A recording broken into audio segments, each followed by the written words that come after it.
ನಮಸ್ಕಾರ. ನಮ್ಮ ಜೀವನದಲ್ಲಿ ಕೆಲವು ಕಥೆಗಳು, ಕೆಲವು ಘಟನೆಗಳು ನಮ್ಮ ಯೋಚನಾ ಲಹರಿಯನ್ನೇ ಪೂರ್ತಿಯಾಗಿ ಬದಲಿಸ್ಬಿಡ್ತವೆ ಅಲ್ವಾ?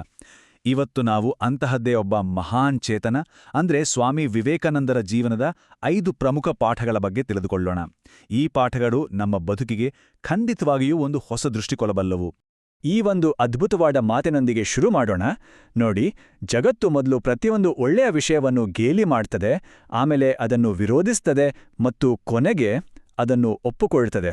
ಇದು ಕೇವಲ ಒಂದು ಮಾತಲ್ಲ, ಇದು ಸ್ವಾಮಿ ವಿವೇಕಾನಂದರ ಸ್ವಂತ ಅನುಭವದ ಸಾರ. ಅವರ ಕ್ರಾಂತಿಕಾರಕ ವಿಚಾರಗಳು ಕೂಡ ಇದೇ ರೀತಿಯ ವಿರೋಧ, ಗೇಲಿಗಳನ್ನ ಎದುರಿಸಿ ಜಯಗಳಿಸಿದ್ದು.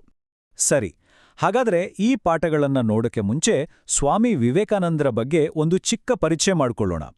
ಇಡೀ ಜಗತ್ತಿನ ಮೇಲೆ ತಮ್ಮದೇ ಆದ ಒಂದು ಅಳಿಸಲಾಗದ ಛಾಪು ಮೂಡಿಸಿದಂತಹ ಆಧ್ಯಾತ್ಮಿಕ ಗುರು ಅವರು.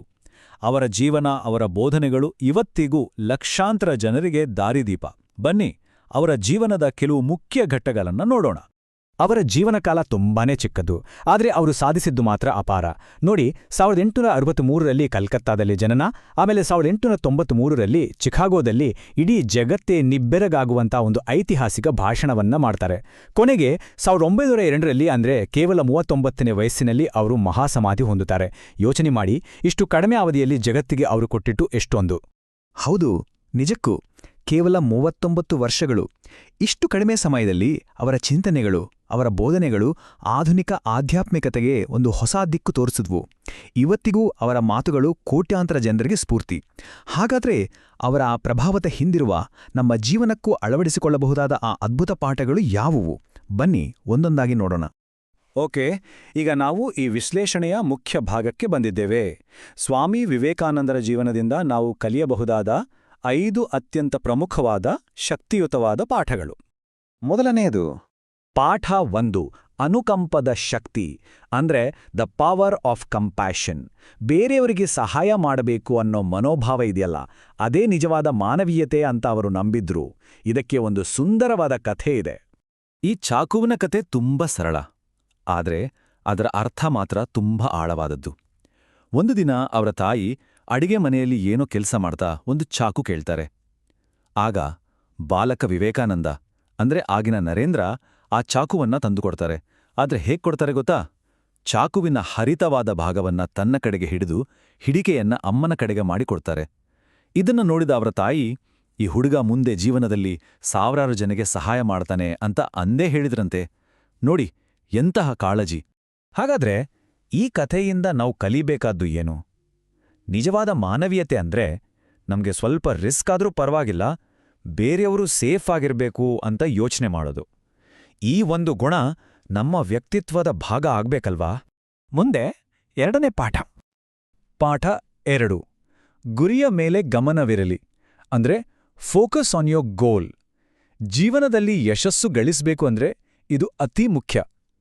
ಇದಕ್ಕೆ ಕೂಡ ಒಂದು ಅದ್ಭುತವಾದ ಉದಾಹರಣೆ ಇದೆ. ಇದು ಒಬ್ಬ ವ್ಯಕ್ತಿ ಮತ್ತು ನಾಯಿಯ ಕಥೆ. ಒಮ್ಮೆ ಒಬ್ಬ ವ್ಯಕ್ತಿ ವಿವೇಕಾನಂದರ ಹತ್ರ ಬಂದು ಯಶಸ್ಸು ಗಳಿಸೋದು ಹೇಗೆ ಅಂತ ಕೇಳ್ತಾನೆ. ಆಗ ವಿವೇಕಾನಂದರು, ನೀನು ನನ್ನ ನಾಯಿಯನ್ನ ಸ್ವಲ್ಪ ವಾಕ್ ಕರ್ಕೊಂಡ್ ಬಾ ಅಂತ ಹೇಳ್ತಾರೆ. ಅವನು ಸರಿ ಅಂತ ಹೋಗ್ತಾನೆ. ವಾಪಸ್ ಬಂದಾಗ ಆ ವ್ಯಕ್ತಿ ತುಂಬಾ ಆರಾಮಾಗಿರ್ತಾನೆ, ಆದ್ರೆ ನಾಯಿ ಮಾತ್ರ ಸುಸ್ತಾಗಿ ಏದುಸಿರು ಬಿಡ್ತಾ ಇರುತ್ತೆ. ಯಾಕೆ ಹೀಗೆ? ಯಾಕಂದ್ರೆ ಆ ವ್ಯಕ್ತಿ ನೇರವಾದ ದಾರಿಯಲ್ಲಿ ನಡೆದಿದ್ದ, ಆದ್ರೆ ನಾಯಿ ದಾರಿಯಲ್ಲಿ ಕಂಡಿದ್ದನ್ನೆಲ್ಲ ಬೆನ್ನಟ್ಟಿ ಅತ್ತಿತ್ತ ಓಡಿ ಸುಸ್ತಾಗಿತ್ತು. ನಮ್ಮ ಜೀವನನೂ ಹೀಗಲ್ವಾ? ಇಲ್ಲಿ ಗಮನಿಸಿ, ಆ ವ್ಯಕ್ತಿಯ ದಾರಿ ಹೇಗಿತ್ತು? ನೇರವಾಗಿ, ಶಾಂತವಾಗಿ, ಗುರಿಯ ಕಡೆಗೆ ಮಾತ್ರ ಇತ್ತು. ಅದೇ ನಾಯಿಯ ದಾರಿಯೋ ಪೂರ್ತಿ ಡಿಸ್ಟ್ರಾಕ್ಷನ್, ದಣಿದು ಹೋಗುವಷ್ಟು, ಗುರಿಯಿಲ್ದೆ. ಇದೇ ನೋಡಿ ಗಮನಕ್ಕೂ ಗೊಂದಲಕ್ಕೂ ಇರೋ ವ್ಯತ್ಯಾಸ. ಯಶಸ್ಸಿಗೆ ಬೇಕಾಗಿರೋದು ಆ ನೇರವಾದ, ಫೋಕಸ್ಡ್ ದಾರಿ. ಇನ್ನು ಈ ಪಾಠದ ಸಾರಾಂಶ ಅಂದ್ರೆ ವಿವೇಕಾನಂದರ ಆ ಅಜರಾಮರ ಮಾತು, ಏಳಿ, ಎದ್ದೇಳಿ, ಗುರಿ ಮುಟ್ಟುವ ತನಕ ನಿಲ್ಲದಿರಿ. ಈ ಒಂದು ವಾಕ್ಯ ಇವತ್ತಿಗೂ ಕೋಟ್ಯಾಂತರ ಯುವಜನತೆಗೆ ಸ್ಫೂರ್ತಿಯ ಸೆಲೆ. 3ನೇ ಪಾಠಕ್ಕೆ ಹೋಗೋಣ. ಪಾಠ 3, ಮಹಿಳೆಯರಿಗೆ ಗೌರವ. ಇದು ನಮ್ಮ ಸಮಾಜದ ಪ್ರಗತಿಗೆ ಅಡಿಪಾಯ ಅಂತ ಹೇಳಬಹುದು. ಇವತ್ತಿನ ಜಗತ್ತಿನಲ್ಲಿ ಇದು ಎಷ್ಟು ಮುಖ್ಯ ಅನ್ನೋದು ನಮಗೆಲ್ಲ ಗೊತ್ತೇ ಇದೆ. ಈ ಘಟನೆ ಅವರ ವ್ಯಕ್ತಿತ್ವದ ಒಂದು ಅದ್ಭುತ ಆಯಾಮವನ್ನ ತೋರಿಸುತ್ತೆ. ಅವರ ಜ್ಞಾನಕ್ಕೆ ಮಾರುಹೋದ ಒಬ್ಬ ವಿದೇಶಿ ಮಹಿಳೆ ಅವರಿಗೆ ಮದುವೆಯ ಪ್ರಸ್ತಾಪ ಇಡ್ತಾರೆ. ಅವರು ಸನ್ಯಾಸಿ, ಹಾಗಾಗಿ ಮದುವೆಯಾಗೋಕೆ ಸಾಧ್ಯವಿರಲಿಲ್ಲ.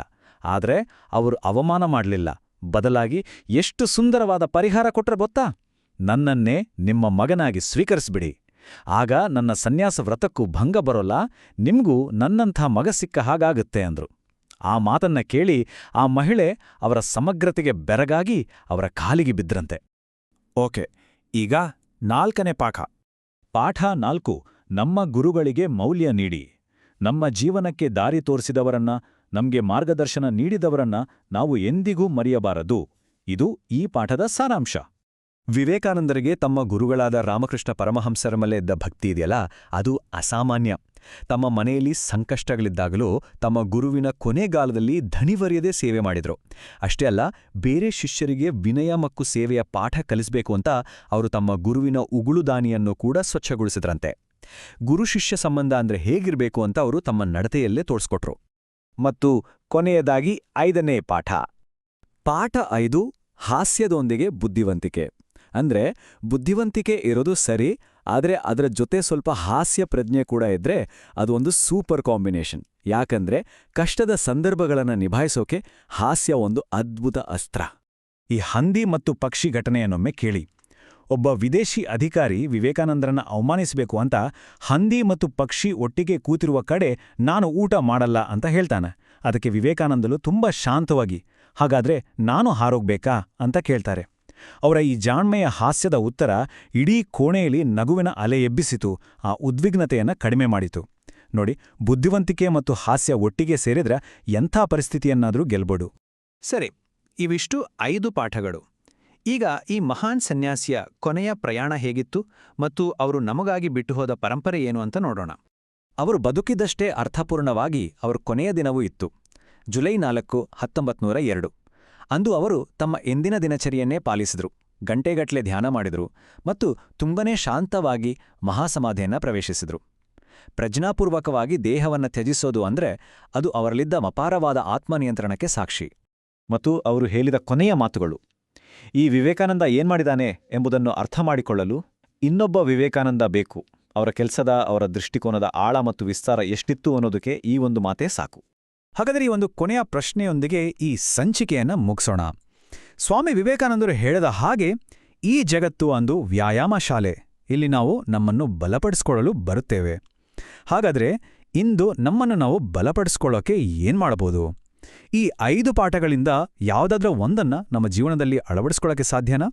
ಖಂಡಿತ ಯೋಚನೆ ಮಾಡಿ.